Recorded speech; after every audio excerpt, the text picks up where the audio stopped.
அதிகப்படியான சோதனைகள் வந்து தாக்கு பிடிக்க முடியாம கண்ணீர் விட்டு கதறி அழக்கூடிய மனிதர்களுக்கான மிகப்பெரிய பலம் வாய்ந்த வலிமை மிக்க ஒரு ஆடியோ தான் இந்த ஆடியோ. இதை முழுக்க கேளுங்க. கேட்டு இதில் இருக்கக்கூடிய பிரச்சனைகளை எப்படி எதிர்கொள்வது, உங்கள் வாழ்க்கை பாதை பயணத்தை எப்படி மாற்றுவது, நீங்கள் எவ்வளோ பெரிய சக்தி வாய்ந்த மனிதர்களாக பிற்காலத்தில் இருக்க போகிறீங்க, ஏன் உங்களுக்கு இவ்வளோ பெரிய சோதனைகள் இருக்குது அப்படின்றத தெளிவாக சொல்லியிருக்கோம். முழுக்க கேளுங்க.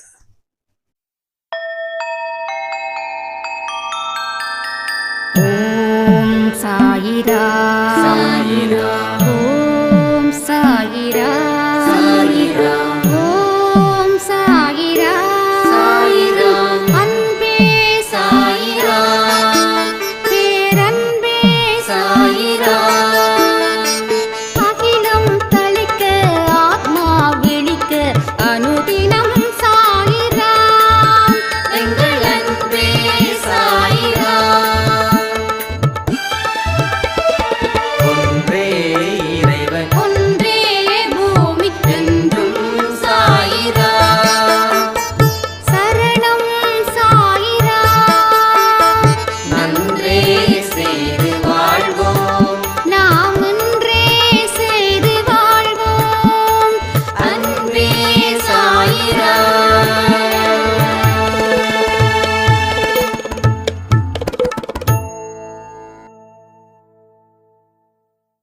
சைரா, என் உயிரின் உயிரானவர்களே, நம்ம அனைவருக்கும் தண்டனை அதிகம். இங்க நிறைய பேர் ஒரு விதமான மன அழுத்தத்தில் இருக்கீங்கல்ல. நான் சாயப்பா கிட்ட இவ்வளோ தூரம் நெருங்கி இருக்க, ஆனால் எனக்கு இன்னமும் வாழ்க்கையில் சிறப்பு அடையல, சந்தோஷம் பார்க்கல, நிம்மதி கிடைக்கல. எங்க பிரச்சனைகள் ஆரம்பிச்சதோ அது அங்கேயே தான் இருக்கு. கொஞ்சம் கூட குறையிற மாதிரி எனக்கு தெரியல. நான் என்னதான் செய்யறது இதுக்கு மேல?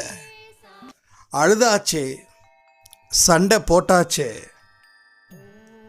கெஞ்சி பார்த்தாச்சு, நம்பிக்கையோட இருந்தும் வழிபாடு செஞ்சாச்சு.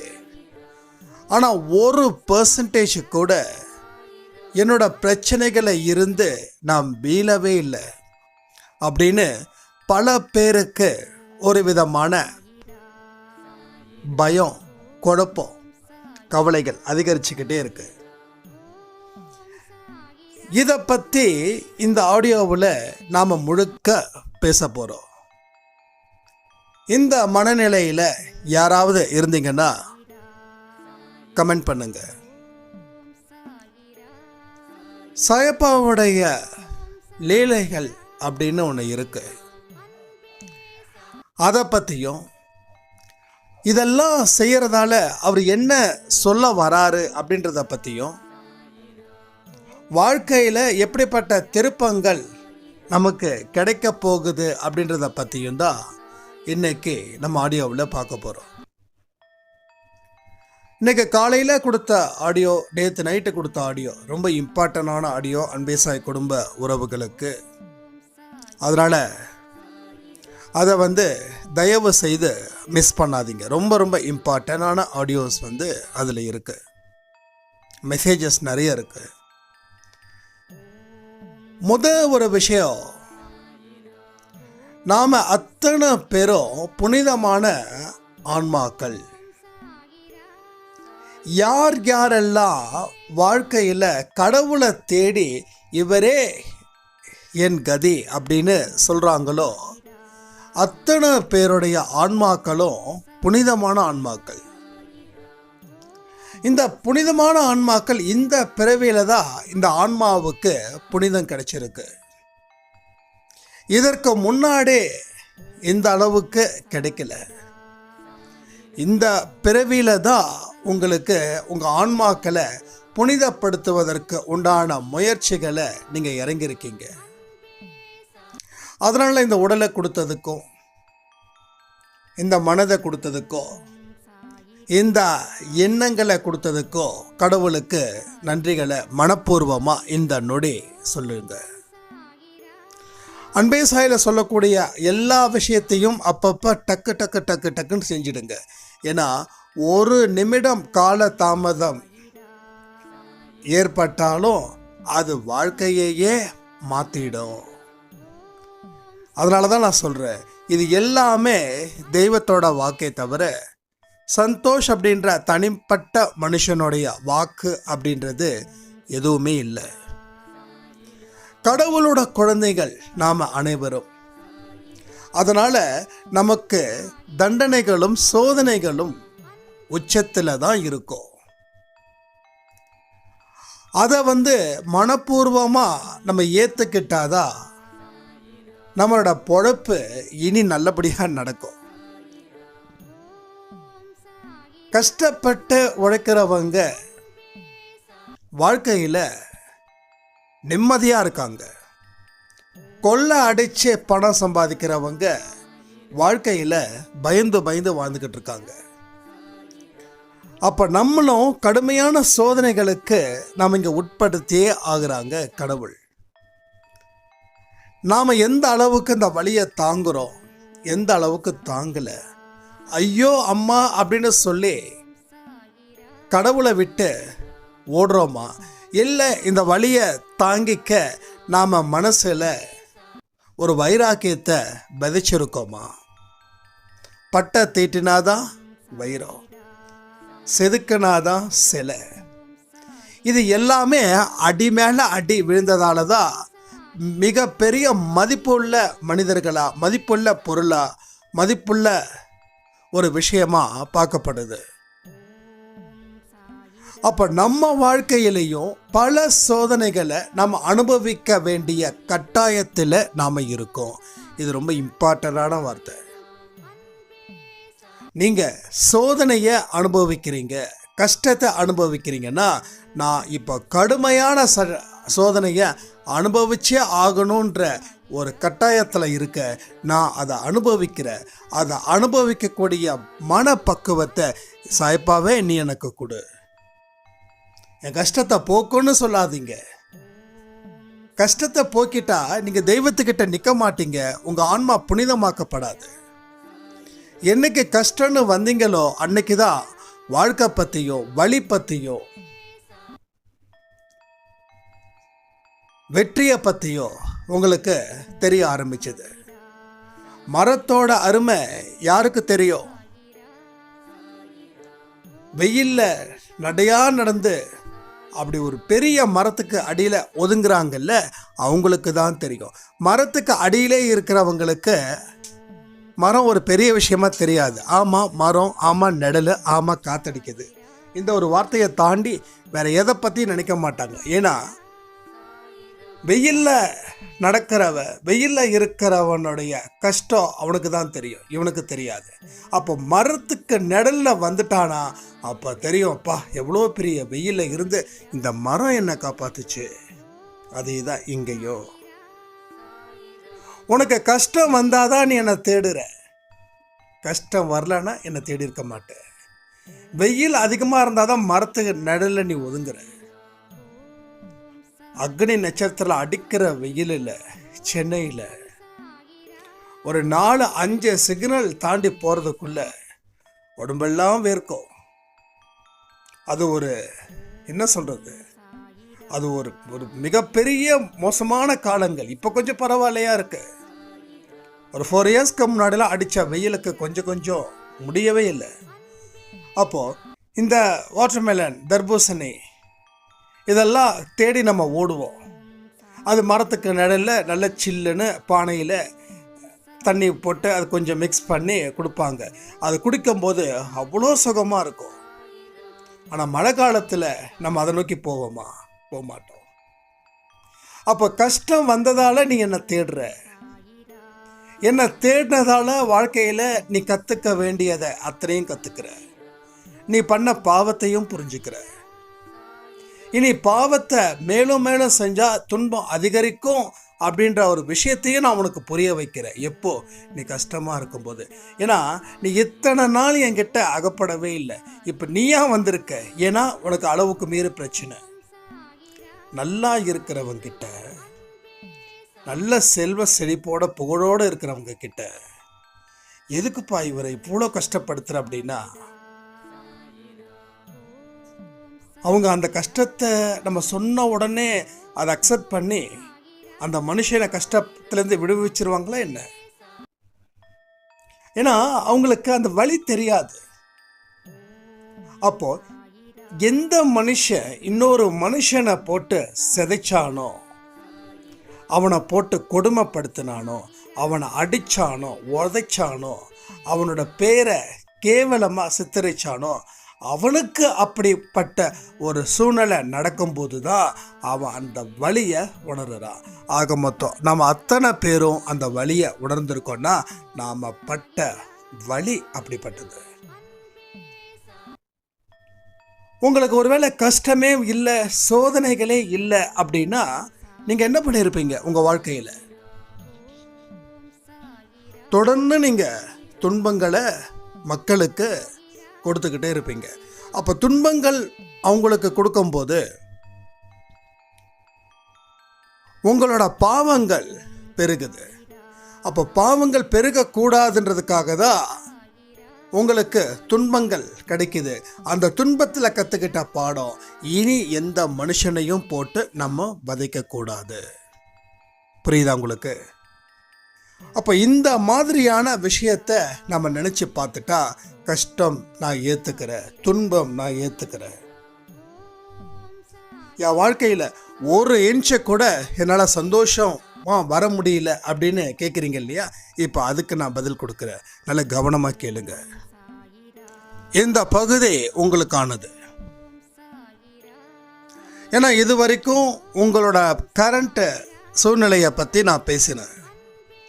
இப்போ இந்த சூழ்நிலையை எதிர்கொண்டா உங்கள் வாழ்க்கை எப்படி இருக்கும் அப்படின்றத பற்றியும் பேச போகிறேன். ஒவ்வொரு மனுஷனும் தவறுகள் செஞ்சால் சட்டம் என்ன பண்ணுது? அவனை குற்றவாளியாக நினச்சி அவனை கைது பண்ணி ஜெயிலில் அடைக்குது. ஜெயிலில் இருக்கிற அத்தனை பேருக்கும் ஒரே மாதிரியான தண்டனையை கொடுக்கறது இல்லை. ஒரு மனுஷனுக்கு 3 மாதம், ஒரு மனுஷனுக்கு 3 வருஷம், ஒரு மனுஷனுக்கு 30 வருஷம், ஒரு மனுஷனுக்கு ஆயுள் தண்டனை கொடுக்குறாங்களா இல்லையா? அப்போது அந்த தண்டனையை எதை வச்சு இத்தனை வருஷங்களோ மாதங்களோ கொடுக்குறாங்க அப்படின்னா, அவன் செய்த குற்றம் எப்படிப்பட்டதோ அதுக்கு தகுந்த மாதிரி தண்டனை காலம் அதிகமாக குறையவோ இருக்கு. அப்போது தண்டனை கொடுத்தவங்க தப்பு இல்லை. ஆனால் நாம் என்ன இங்கே நினைக்கிறோன்னா, தண்டனை கொடுத்தவர் தான் தப்பு, எதுக்கு தண்டனை கொடுக்கணும், நான் திருந்த மாட்டேனா அப்படின்னு கேட்கறது தான் மிகப்பெரிய ஆச்சரியமாக இருக்குது. நீ நல்லவனாக இருந்தால் தப்பு செஞ்சிருக்க மாட்ட. நீ கெட்டவனாக மாறினதால நீ தப்பு செஞ்ச. நீ நல்லவனாக இருந்தால் இந்த இடத்துக்கு உன் காலடி எடுத்து வச்சிருக்க மாட்ட. நீ காலடி எடுத்து வச்சிருக்கிற இடம் ஒரு சிறை.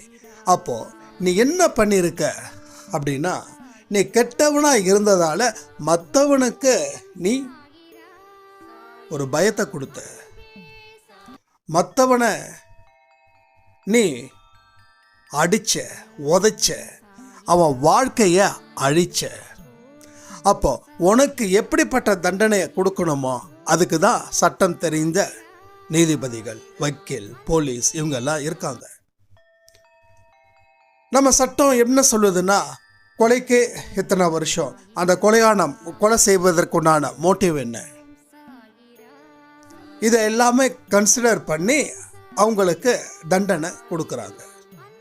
அப்போ தண்டனை கொடுத்த நீதிபதி மேலே தப்பு சொல்கிறதா, இல்லை தண்டனை பெற்ற கைதி மேலே தப்பு சொல்கிறதா? கமெண்ட் பண்ணுறீங்களா? ஏன்னா ஒரு பாயிண்ட்டும் உங்களுக்கு இம்பார்ட்டண்டான விஷயங்கள், ஒரு பாயிண்ட்டும். அப்போது இங்கே கடவுள் தான் நீதிபதி. தண்டனை பெற்ற குற்றவாளிகள் தான் நாம் அனைவரும். நீங்கள் சட்டத்தில் இருந்து தப்பிக்கலாம். ஏன்னா சட்டத்தில் இருந்து ஏன் தப்பிக்கிறீங்கன்னா, நீங்கள் அந்த மாதிரி மனசில் நினைக்கிறதுக்கெல்லாம் உங்களை ஜெயிலில் அடைக்க முடியாது. நீங்கள் ஆக்ஷனில் இறங்கி ஏதாவது பண்ணாதான், அது குற்றம்னு நிரூபித்தாதான் ஜெயிலில் அடைக்க முடியும். அப்போது மனசாட்சிக்குன்னு ஒரு சட்டதிட்டங்கள் இருக்குது. அது கண்களுக்கு, மற்றவரோட கண்ணுக்கு தெரியாது. இப்போது நான் உங்களை பார்த்து பொறாமப்படுறேன் அப்படின்னா அது உங்கள் கண்ணுக்கு தெரியுமா? ஆனால் யாருக்கு தெரியும்? எனக்கு தெரியும். அப்போ எனக்குள்ள இருக்கக்கூடிய நீதிபதியாக இருக்கிறவர் நமது சாயப்பா. நம்மளோட சாயப்பா நீதிபதியாக இருக்கார். நான் உங்கள் மேலே பொறாமப்படுறேன் அப்படின்றத உங்களுக்கு தெரியாது, ஆனால் எனக்கு தெரியும். அந்த நீதிபதி, அதாவது நம்ம சாயப்பா இருக்கார் இல்லையா, அவர் கண்டுபிடிச்சிட்டாரு, நீ இவர்கள் மேலே பொறாமப்படுற, அப்போ உனக்கு இந்த தண்டனை. புரியுதா உங்களுக்கு? எப்போ அவரை நீதிபதியா நம்ம மனசுக்கு உள்ள வச்சிட்டோமோ, அன்னையில் இருந்தே நம்மளோட கதை முடிஞ்சிடுச்சு. இனி நம்மளை எடுத்து வளர்ப்பதும் உருவாக்குறதும் அதுக்கு உண்டான தண்டனை கொடுக்கறதும் யாருன்னா நம்ம சாயப்பா. இதை நல்லா புரிஞ்சுக்கிட்டீங்கன்னா உங்களோட கஷ்டங்கள் ஏன் தொடர்கதையாக இருக்குது அப்படின்னா, இன்னமும் நீங்கள் சில விஷயத்தை விடலை. சில விஷயத்தை நீங்கள் விடாப்பிடியாக பிடிச்சிட்டு இருக்கிறதால தான் உங்களோட வாழ்க்கையில் இன்னமும் அந்த கஷ்டங்கள் தொடர்கதையாகவே இருக்குது. ஒரு உதாரணத்துக்கு சொல்கிறேனே, காலையில் எந்திரிச்சு 4 மணிக்கு ஆரத்தி எடுங்க அப்படின்னு நான் சொன்னால் எத்தனை பேர் அதை எடுக்கணும்னு நினச்சி இன்னைக்கு வரைக்கும் எடுக்கலை? கமெண்ட் பண்ணுறீங்களா? ஒரு உதாரணத்துக்கு தான் சொல்கிறேன். இதை ஐயோ எனக்கு உடம்பு சரியில்லை, நான் எப்படி எந்திரிக்கிறது, அது விஷயம் கிடையாது. ஃபோர்ஸ் பண்ணி எந்த ஒரு விஷயத்தையும் நீங்கள் பண்ண வேண்டிய அவசியமே இல்லை. உங்கள் உடம்பும் முக்கியம், உங்கள் மனசும் முக்கியம், அதே மாதிரி சாயப்பாவோட ஆரத்தியும் முக்கியம், உங்களோட நல்ல எண்ணங்களும் முக்கியம். அப்போ 4 மணிக்கு எந்திரிப்பதற்கு உங்கள் சோம்பேறித்தனம் தடையாக இருந்துச்சுன்னா உங்கள் வாழ்க்கையில் நீங்கள் முன்னேறுவதற்கு அது தடையாக அமையுதுன்ற விஷயத்தையும் நாம் சொல்லியிருக்கோம். ஆனால் நாம் செய்யறது இல்லை.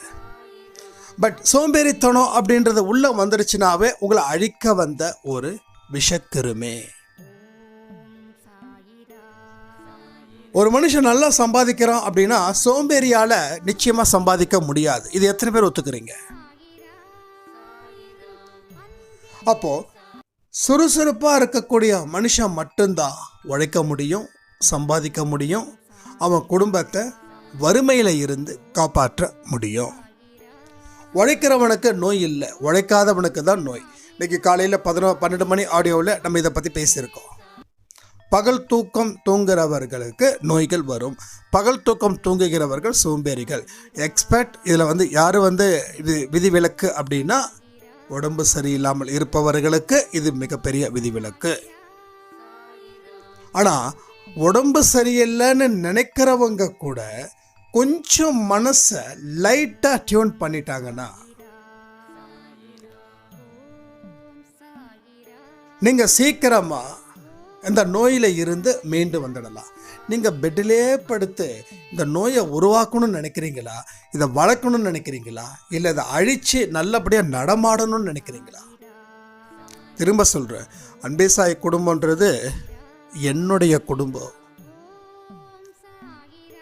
10 பேரில் 9 பேர் ஜெயிச்சா நான் சந்தோஷப்படலை. ஏன்னா அந்த ஒருத்தவங்க தோத்தாங்க இல்லையா, நான் துக்கப்படுறேன்.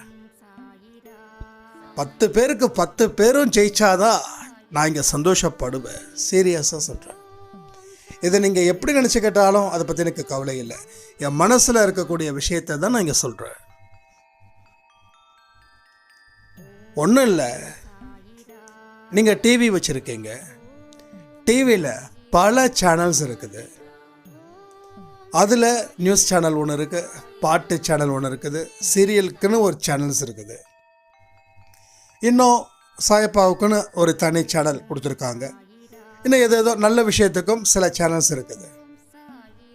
அப்போது நீங்கள் எந்த சேனலில் பார்க்குறீங்களோ அதுதான் ஸ்க்ரீனுக்கு வரும். கரெக்டு தானே? அப்போ நீங்கள் டியூன் பண்ணால் உங்களுக்கு நல்லதும் கிடைக்கும், மோசமானதும் கிடைக்கும். அப்போ உங்கள் மனசுன்ற ஒரு விஷயத்தை நீங்கள் டியூன் பண்ணி வச்சிங்கன்னா எது எதெல்லாம் உங்களுக்கு நல்லதாக இருக்குதோ அந்த சேனலை மட்டும் டியூன் பண்ணிட்டீங்கன்னா உங்களுக்கு நல்லது தானே நடக்கும். அதில் ஏதாவது மாற்று கருத்து இருக்கா? ஸோ இருக்காது. அப்போது உங்கள் வாழ்க்கையில் நீங்கள் செய்ய வேண்டிய விஷயத்தை செய்யணும்னு நினச்சி இன்னைக்கு வரைக்கும் செய்யாமல் இருந்தீங்கன்னா அதுதான் உங்களோட பிரச்சனை.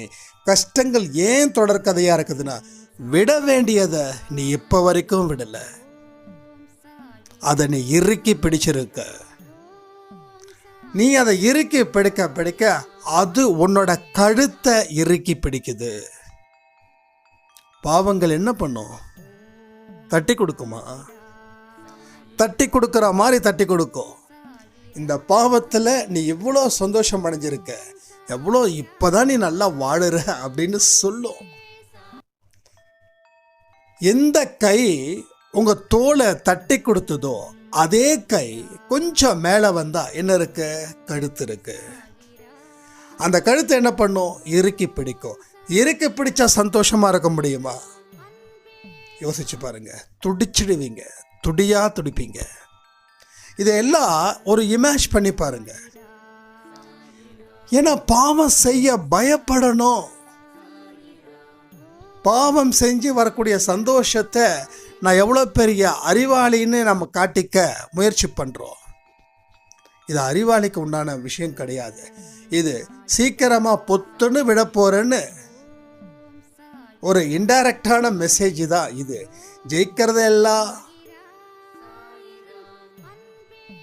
வெற்றின்னு சொல்லிட முடியாது. நீ எவ்வளோக்கு எவ்வளோ ஜெயிக்கிறியோ அது ஒன்று பாதாளத்துக்கும் கூட்டு போகும். எப்படிப்பட்ட வெற்றியை நீ பெறுறன்றது தான் முக்கியம். அடுத்தவனை ஏமாற்றி சம்பாதிச்சு நீ வாழ்ந்து நான் பெரிய ஆளாக நான் நிற்கிறேன், இதை விட திறமை வேறு யாருக்கும் இல்லை அப்படின்னு நீ நினைச்சேன்னா அது உன் பாதாளத்துக்கு தான் அழைச்சிட்டு போகும். இன்னும் சொல்லணும்னா உழைக்காம அந்த உழைப்புலையும் உண்மை இருக்கணும், நேர்மை இருக்கணும், கண்ணியம் இருக்கணும், புனிதமும் இருக்கணும். இதை தாண்டின வரக்கூடிய எந்த உழைப்பும் உனக்கு ஒட்டவே ஒட்டாது. நிற்கும். உனக்கு பெரிய அளவில் நீ நல்லபடியாக வாழ்ந்துக்கிட்டு இருக்கன்றத உன்னை மயக்கும். அதுக்கப்புறம் என்ன தெரியுமா பண்ணும்? இருக்கிறதையும் வாரிட்டு போயிடும். இதுதான் நடக்குது. ஒன்றும் இல்லைங்க. இந்த மோஸ்ட்லி நாங்கள் இவ்வளோ இன்ட்ரெஸ்ட் தரோம், அவ்வளோ இன்ட்ரெஸ்ட் தரோம், உங்களுக்கு வருஷத்துக்கு 1,00,000 ரூபாய் நீங்கள் கொடுத்தீங்கன்னா உங்களுக்கு மாதம் 10,000 நாங்கள் கொடுப்போம். இது இன்னைக்கு மட்டும் நடக்கலை. 5 வருஷத்துக்கு முன்னாடியும் சரி, 10 வருஷத்துக்கு முன்னாடியும் சரி, 15 வருஷத்துக்கு முன்னாடியும் சரி நடந்திருக்கும். எனக்கு தெரிஞ்ச 5 வருஷத்துக்கு முன்னாடி என் ஃப்ரெண்டு ஒருத்தர் சொன்னான், 1,00,000 ரூபாய் மட்டும் கொடு சந்தோஷ் எப்படியாவது.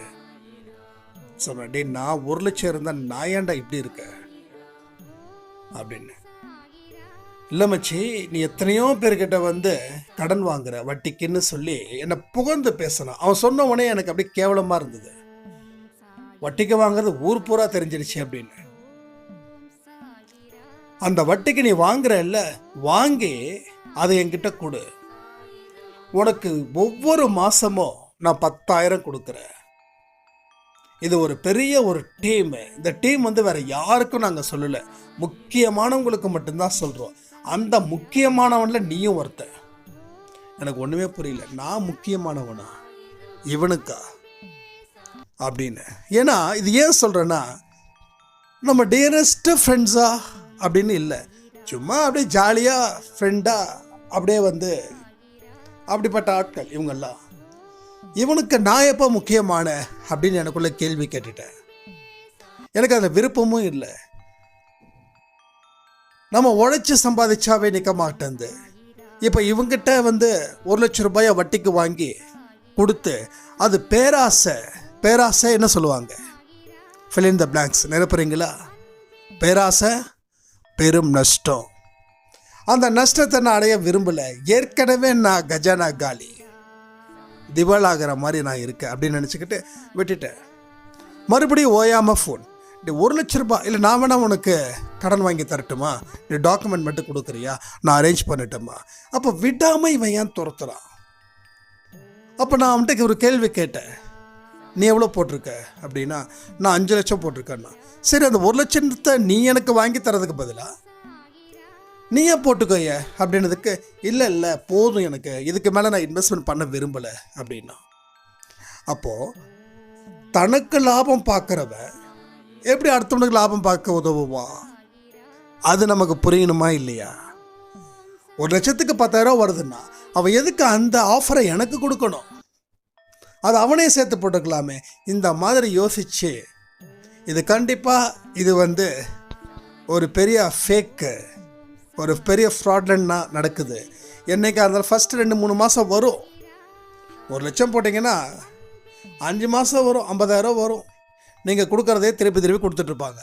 6வது மாதத்தில் க்ளோஸ் பண்ணிட்டாங்கன்னா நம்ம எந்த ஊருக்கு போய் மொட்டை போட முடியும்? கரெக்டு தானே? அப்போ 10 மாதம் வரைக்கும் உனக்கு கொடுத்தானா அடுத்து நீ 2,00,000 ரூபாய் கொடுப்ப. மறுபடியும் உனக்கு 20,000 ஒட்டு மொத்தமாக எல்லாமே கண்ணை மூடி கண்ணை திறக்கிறதுக்குள்ளே போயிடும். இப்போது உனக்கு காசு வந்த மாதிரி இருக்கு. உன்னை விட புத்திசாலி உலகத்தில் யாருமே இல்லைன்னோ நீ பெருமைப்பட்ட. இப்போ வழிச்சு எடுத்துகிட்டு போயிட்டா. இப்போ உன்னை விட முட்டாள் உலகத்தில் யாருமே இல்லை. புரியுதா? ஸோ வெற்றி எல்லாமே வெற்றின்னு யார் சொன்னா? அதை நம்ம புரிஞ்சிக்காத வரைக்கும் இப்படி தான் யாராவது சொன்னாங்கன்னா டக்குன்னு நம்ம இது ரொம்ப புத்திசாலித்தனமான முடிவுன்னு நாம் எடுக்கிறோம். ஆனால் இது புத்திசாலியான முடிவா இல்லையான்றது அதனுடைய ரிசல்ட்டு உங்களுக்கு கற்றுக் கொடுக்கும். அந்த ரிசல்ட் உங்களுக்கு லைஃப்பில் நிச்சயமாக கற்றுக் கொடுத்துருக்கலாம். இப்படிப்பட்ட சூழ்நிலையில் யாராவது மாட்டிருந்தீங்கன்னா அவங்களும் கமெண்ட் பண்ணுங்கள். இதை பற்றி உங்களோட அவேர்னஸ் என்னவோ அதை மற்ற சாய்ராம்ஸ்க்கு சொன்னீங்கன்னா யாரும் ஏமாற மாட்டாங்க. இங்கே பாருங்கள், இது ஒன்றும் ஸ்பிரிச்சுவல் சேனல்ஸ் அப்படி இப்படிலாம் நான் சொல்ல மாட்டேன். இது லைஃபுக்கு தேவையான ஒரு குடும்பம் தான். இங்கே இதெல்லாம் சாயப்பா தான் சொல்கிறாரு. வாழ்க்கையில் புத்திசாலித்தனமாக வாடு, முட்டாளாக இருக்காது. முட்டாளாக இருக்கிறவனை தான் ஏமாத்துறா. புத்திசாலியாக இருக்கிறவன் யாரும் ஏமாற்ற முடியாது. நீ ஏன் குழந்தை, நீ ஏன் புத்திசாலி, நீ தான் என்னோட புத்திசாலி. ஆனால் நீ தயவு செய்து பேராசைப்பட்டு முட்டாளாயிடாத. அப்போ உங்கள் வாழ்க்கையில் நடந்த சம்பவத்தை எந்த மென்ஷனும் பண்ண வேண்டாம். இந்த கம்பெனி அந்த கம்பெனி அது வேண்டாம், அது ரொம்ப தப்பு. ஏன்னா அப்போ ஏமாத்துறவங்க இப்போ நல்லபடியாக திருந்தி வாடுவாங்க. அந்த வேண்டாம். இது மாதிரி ஒரு கம்பெனியில் ஒரு இடத்துல நான் காசு போட்டேன், எனக்கு கிடைக்கல, என்னை ஏமாற்றிட்டாங்க அப்படின்னு மட்டும் சொல்லுங்கள். ஊர் பேர் எதுவுமே தேவையில்லை. இது ஒரு ஜஸ்ட் ஒரு அவேர்னஸ், அவ்வளோதான். யாரும் இந்த மாதிரி செய்யக்கூடாது. நம்ம அன்பே சாய் குடும்பத்தில் ஒருத்தவங்க ஏமாந்தீங்கன்னா அதை 10 பேருக்கு சொல்லி அவங்க ஏமாறக்கூடாதுன்னு நினைக்கிறவங்க தான் சாயப்பாவோட குழந்தையாக இருக்க முடியும். என் வாழ்க்கையில் ஏன் இத்தனை விஷயத்த நான் பேசுகிறேன்? எனக்கு 5 நிமிஷம் போதும், 8 நிமிஷம் போதும், 10 நிமிஷம் பேசும் போதும். ஆனால் யாரும் ஏமாந்துடக்கூடாது, யாரும் சோர்வடைந்துடக்கூடாது. சாயப்பா நம்மளை காப்பாற்றலையேன்னு சொல்லிடக்கூடாது. இங்கே சந்தோஷ் தோத்தா கவலை இல்லை. ஆனால் சாயப்பா வந்து என் வாழ்க்கையை இப்படி மாற்றிட்டாரே, என் வாழ்க்கையில் ஒன்றுமில்லாமல் ஆக்கிட்டாருன்னு எந்த மனுஷனும் சொல்லக்கூடாதுன்றதுல நான் ரொம்ப தெளிவாக இருக்கேன். இது இப்போ மட்டும் இல்லை, அப்போலேருந்து இதே தான். ஏன்னா நம்ம மனுஷங்க என்ன பண்ணுவாங்கன்னா, தன்னுடைய குற்றத்தை ஒத்துக்காம கடவுள் தான் தனக்கு குற்றம் செஞ்ச மாதிரியும், கடவுளுக்கு எந்த ஒரு மனசாட்சியுமே இல்லை, என்னை இன்னைக்கு வரைக்கும் காப்பாற்றாமல் இருக்காரு அப்படின்னு ஆதங்கப்படுறதுலேயும் தான் நேரம் சரியாக இருக்குது. நான் சொல்கிறேன், நான் ஏற்கனவே சொன்ன மாதிரி தான், ஜெயிலில் இருக்கக்கூடிய கைதி நீதிபதி சரியில்லை, என்னை மன்னிச்சு விட்டுருக்கலாமே, எனக்கு ஏன் தண்டனை கொடுத்தாருன்னு சொல்கிறா. நீங்கள் எப்படி அதை ஒத்துக்க மாட்டீங்களோ நீங்கள் குற்றவாளியாக இருந்தால் நீங்கள் நீதிபதி ஆகிடக்கூடாது. ஆனால் அடுத்த குற்றவாளிக்கு நாம் அட்வொகேட்டாக இருக்கிறோம். ஏப்பா நீ பண்ண தப்புக்கு தான்ப்பா உனக்கு தண்டனை அப்படின்னு. அப்போது அதே போல தான் இங்கேயும் நீ தப்பு செஞ்ச, அதனால் உனக்கு தண்டனை. இனியாவது உன் வாழ்க்கையை மாற்று. உன் வாழ்க்கைக்கு செய்ய வேண்டிய அத்தனை விஷயத்தையும் திரும்ப திரும்ப செஞ்சுக்கிட்டே இரு. கண்டிப்பாக ஒரு நாள் இல்லை ஒரு நாள் உனக்கு ஒரு பெரிய வசந்தமான வாழ்க்கை உனக்கு கிடைக்கும். அதை நீ முழுக்க முழுக்க நீ அனுபவிப்ப. ஏன்னா நீ தான் கடவுளோட குழந்தை. எல்லாருமே கடவுளோட குழந்தைன்னு மட்டும் நான் சொல்லவே மாட்டேன். எல்லாருமே கடவுளோட குழந்தையா இருந்தா இந்த நாட்டில் எந்த பிரச்சனையுமே இருக்காது. இன்னைக்கு ஒரு சின்ன பெண் குழந்தைய வச்சிருந்த எங்கேயாவது நம்ம ஒரு மணி நேரம் அந்த குழந்தை எங்க இருக்குதுன்னு தெரியலன்னா நம்மளோட மனசுல என்னென்னலாம் நினைக்கிறோம், ஏன் நினைக்கிறோன்னா அது மாதிரியான சம்பவம் நிறைய இருக்குது. வெளியில இருக்கிறவன் உள்ளுக்குள்ள இருக்கிறவனே மோசமான மனுஷனா இருக்கானே, நம்ம குடும்பத்துல இருக்கிறவனே மோசமான மனுஷனா இருக்கானே. பல பெண்களுக்கு இந்த மாதிரியான கொடுமைகள் வெளி மனிதங்கிட்டேருந்து நடக்கிறது கொஞ்சம்தான். ஆனா சொந்த பந்தங்கள் மூலமாக தான் நிறைய நடக்குது. இங்கே நிறைய பேர் இந்த மாதிரியான பிரச்சனைகளை என் காதுக்கு எடுத்து வந்து சொல்லும்போது எனக்கு என்ன சொல்றதுன்னே சத்தியமா எனக்கு தெரியல. அப்ப இது எல்லாத்தையும் நாம என்ன பண்ணணும்? நம்மளுடைய கடவுளோட குழந்தைன்னு எல்லாரையுமே சொல்றோமே, அப்போ கடவுளோட குழந்தைங்க ஏன் இந்த மாதிரியான ஈன செயல்களை செய்யணும்? அப்போ கால்வாசி தான் கடவுளோட குழந்தைங்களா இருக்காங்க, மீதி முக்காவாசி சாத்தானுடைய குழந்தைகளா இருக்காங்க.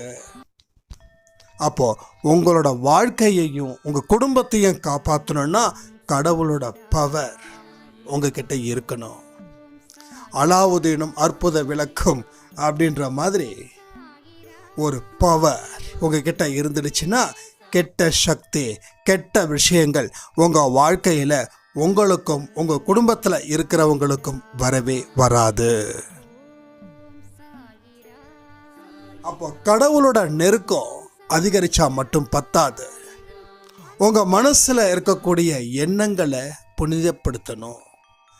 பியோர் உங்க ஆன்மாவை புனிதப்படுத்துவதற்கு உண்டான முயற்சிகளை தான் இப்போ இந்த கட்டத்தில் நடந்துக்கிட்டு இருக்குதுன்றத இந்த ஆடியோ ஆரம்பத்திலே நான் சொன்னேன்.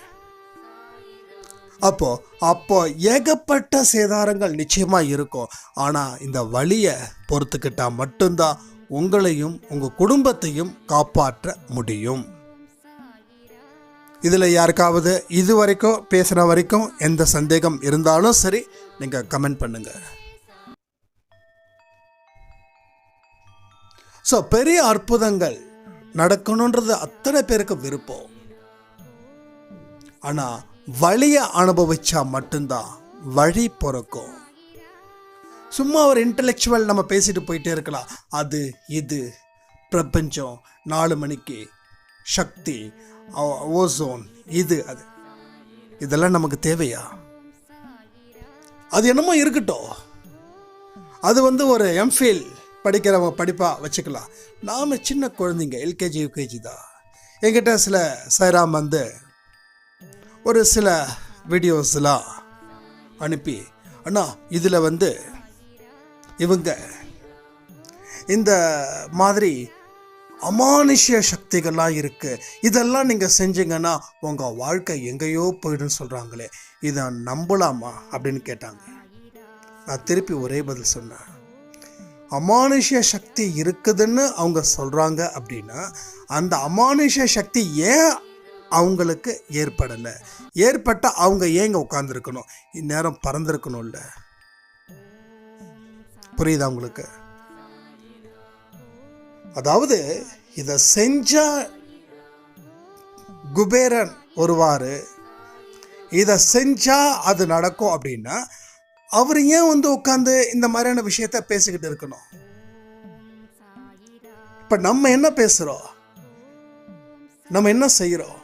கொஞ்சம் கொஞ்சமாக தான் நம்ம லைஃப்பை மாற முடியுன்றத என்னுடைய வாழ்க்கையில் நடந்த அனுபவத்தை வச்சு தான் நான் இங்கே எல்லா விஷயத்தையும் சொல்லிட்டு இருக்கேன். நீங்கள் பிரபஞ்சத்தோட விடிய காலையில் 4 மணிக்கு பேசலாம். சரி, பேசுனா என்ன ஆகிட போகுது? என்ன நடந்துட போகுது? என்ன நடக்க போகுது? எதுக்காக நான் பிரபஞ்சத்திட்ட பேசணும்? நான் இங்கே இருக்கிற மனுஷங்க கிட்ட பேசினாவே போதும். இங்கே இருக்கக்கூடிய நல்ல உள்ளங்க கிட்ட பேசினா போதும். இங்கே இருக்கக்கூடிய நாய் பூனைங்க கிட்ட பேசினா போதும். இங்கே நான் வச்சிருக்கிற செடிங்க கிட்ட பேசினா போதும். பிரபஞ்சத்துக்கிட்ட நான் எதுக்கு பேசணும்? நான் நல்லா இருந்த பிரபஞ்சமே என்கிட்ட பேசும். கரெக்டு தானே? அப்போது இந்த மாதிரியான விஷயங்களை நம்ம என்ன பண்ணுறோம்? இதுக்கு நம்ம முன்னுரிமை கொடுத்து நம்ம வாழ்க்கையில் இருக்கக்கூடிய சவால்களை சமாளிக்க முடியாமல் திணறிக்கிட்டு இருக்கோம். ஒரு பெரிய பவர் இதெல்லாம் செஞ்சால் நமக்கு இறங்கிடும்னு சொல்லி இருக்கிற பிரச்சனைகளுக்கு தீர்வுகளை கொடுக்காம, அதாவது என்னமோ சொல்லுவாங்க, இருக்கிறத விட்டு பறக்கிறதுக்கு ஆசைப்படுற மாதிரி இதை தான் நம்ம செஞ்சுக்கிட்டு இருக்கோம். ஸோ வாழ்க்கையை பற்றி தான் நம்ம பேசணும். அதை பற்றி தான் நம்ம புரிஞ்சுக்கணும். முதல்ல நாம் நல்ல உள்ளங்களுக்கு சொந்தக்காரரான்றது தான் நம்ம பேசணும். பைபிள்லேயோ சச்சரிதமில்லையோ இல்லை குரான்லேயோ நீ காலையில் 4 மணிக்கு பிரபஞ்சத்துக்கிட்ட பேசு, பிரபஞ்ச சக்தி.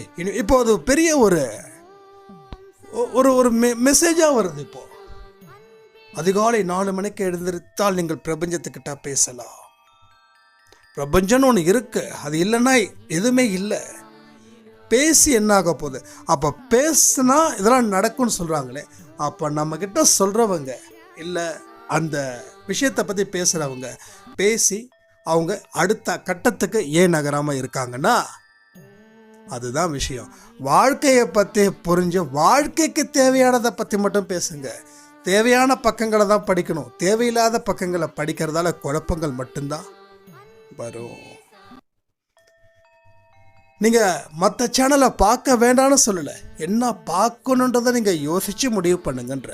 தேவையில்லாத கன்ஃபியூஷன்ஸ் வந்துடுச்சுன்னா எதை எடுக்கிறது எதை விடுறதுன்னு தெரியாமலே போயிடும். தயவு செய்து எந்த ஒரு லிங்கையும் எனக்கு நீங்கள் அனுப்ப வேண்டாம். ஏன்னா எதையுமே நான் பார்க்கணும் அப்படின்றது இன்னைக்கு வரைக்கும் நான் நினைக்கல. எனக்குன்னு ஒரு ஸ்பிரிச்சுவல்ஸ் அப்படின்றது கடவுள் கொடுத்த இயற்கையான தெளிவு, அது எனக்கு போதும்னு நான் நினைக்கிறேன். ஏற்கனவே என்னோட வாழ்க்கையில் நடந்தது. கடவுளுடைய சொற்கள் எப்படிப்பட்டதுன்றதை ஏதோ போன ஜென்மத்தில் இருந்து ஏதோ சில விஷயங்கள் என் காதுக்கு வரதை வச்சு நான் பேசிகிட்டு இருக்கேன். என்னுடைய ஐடென்டிட்டியை நான் அழிக்க முடியாது, அழிக்கவும் கூடாது. இதை நான் அடுத்தவங்களை பற்றி நான் தப்பாக பேசலை. அவங்கவுங்க வேலை செஞ்சுக்கிட்டு இருக்காங்க, அவங்க வேலை செய்யட்டும். ஆனால் நீங்கள் உங்களுக்கு பிடிச்சதுன்னா நீங்கள் பண்ணுங்கள். ஆனால் கன்ஃபியூஷன் ஆகிடுச்சுன்னா தயவுசெய்து விட்டுடுங்க. கன்ஃபியூஷன் பெரும் நஷ்டத்தை கொடுக்கும், அதை புரிஞ்சுக்கோங்க. வாழ்க்கைக்கு தேவையான பக்கத்தை மட்டும் படித்தா உங்களோட பிரச்சனைகளும் ஒரு அளவுக்குள்ளே இருக்கும்.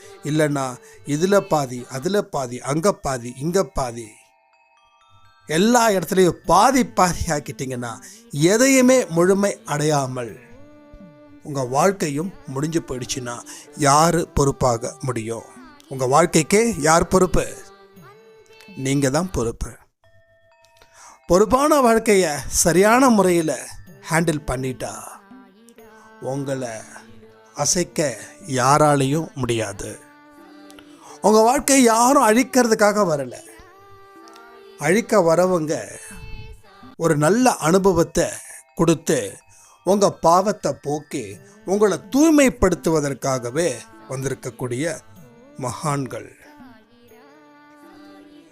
அதனால் சாயப்பாவை ஒரு மூட நம்பிக்கையை பேஸ் பண்ணி வணங்காமல்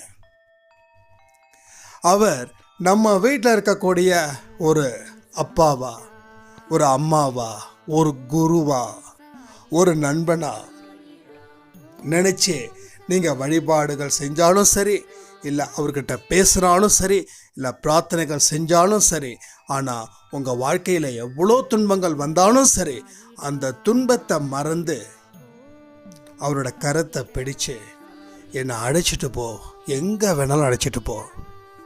ஆனால் எனக்கு நல்ல மன தைரியத்தையும் மன வலிமையும் மட்டும் எனக்கு கொடு. நான் கஷ்டங்கள் வேண்டான்னு கேட்கல, நான் வேண்டான்னு சொல்கிறதுக்காக கஷ்டம் வராமல் போகல. ஏன்னா என்னோட பாவத்துக்கு தகுந்த தண்டனையை நான் அனுபவிச்சு தான் ஆகணுன்றதை நான் புரிஞ்சுக்கிட்டேன். ஆனால் எதையும் தாங்கும் இதயத்தை எனக்கு நீ கொடு அப்படின்னு சொல்லி நீங்கள் இந்த ஆடியோ முடிஞ்சதுக்கப்புறம் பிரார்த்தனை செஞ்சு சாய்ப்பாடு அருளை பெறணும்னு சொல்லி இந்த ஆடியோவை நான் முடிக்கிறேன். ஜெய் சாய்ராம்.